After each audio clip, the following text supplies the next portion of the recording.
પહેલા લાફો મારો અને બાદમાં માફી માંગો, આવું જ કંઈક સામાન્ય જનતા સાથે બની રહ્યું છે। છેલ્લા ઘણા સમયથી આપણે જોતા આવ્યા છીએ કે સનાતન ધર્મની વાતો હોય અને તેમાં લોકોની લાગણીઓને ઠેસ પહોંચતી હોય, માફી માંગવામાં આવે છે ઘટનાની અંદર, પરંતુ માફી કેટલી યોગ્ય છે? માફી માંગ્યા બાદ આ ઘટનાઓ રિપીટ ઉપર રિપીટ થતી જોવા મળતી હોય છે।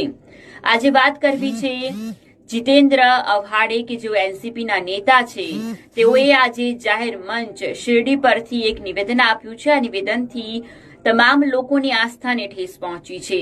દેશ અત્યારે અયોધ્યા નગરી ભગવાન શ્રી રામને લઈને ઉત્સવ મનાવી રહ્યું છે અને તેની વચ્ચે જ ભગવાન શ્રી રામ જેઓને મર્યાદા પુરુષોત્તમ ગણવામાં આવે છે, તેઓની મર્યાદાને લઈને સવાલો ઉભા કર્યા છે કે તેઓ માંસાહારી છે।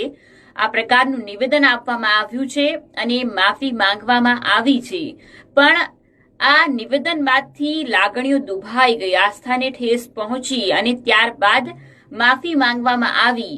આ કેટલું યોગ્ય છે? કેટલા લોકો તેમની આ માફીથી સંતુષ્ટ છે? કમેન્ટમાં બતાવો।